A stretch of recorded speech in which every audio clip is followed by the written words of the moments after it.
Hello everyone សួស្តីអ្នកទាំងអស់គ្នាឥឡូវនេះយើងរៀនភាសាអង់គ្លេសបន្តទៀតឥឡូវយើងអាននិងបកប្រែទាំងអស់គ្នារៀនភាសាអង់គ្លេសភាគទី36 Learn English Part 36 Number ចំនួនលេខ 1000 1000 1000 2000 2000 3000 3000 4,000 4,000 5,000 5,000 6,000 6,000 7,000 7,000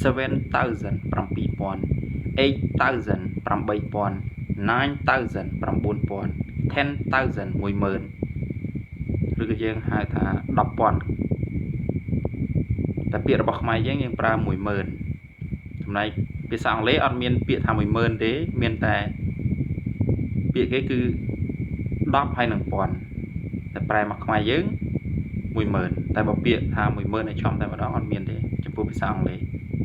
យើងឃើញហើយនៅទីនេះគឺ10នេះគឺ10 1000នេះគឺពាន់ 10,000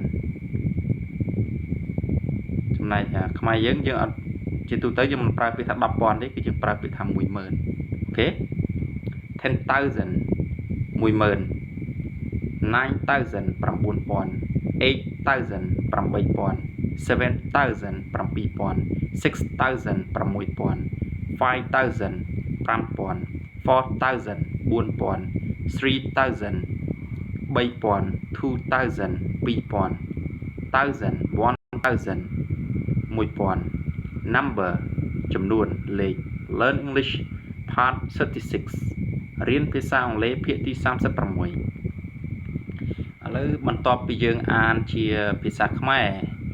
និងភាសាអង់គ្លេសហើយមកឥឡូវនេះយើងអានជាភាសាអង់គ្លេសសុទ្ធទាំងអស់គ្នា 1 2 3 Learn English Part 36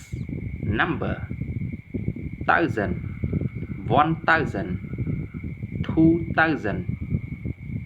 3000 4000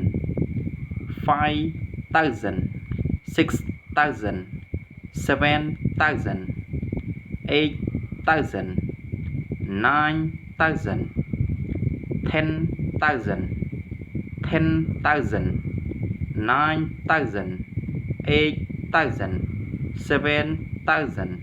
6,000 5,000 4,000 3,000 2,000 1,000 1,000 Number Learn English Part 36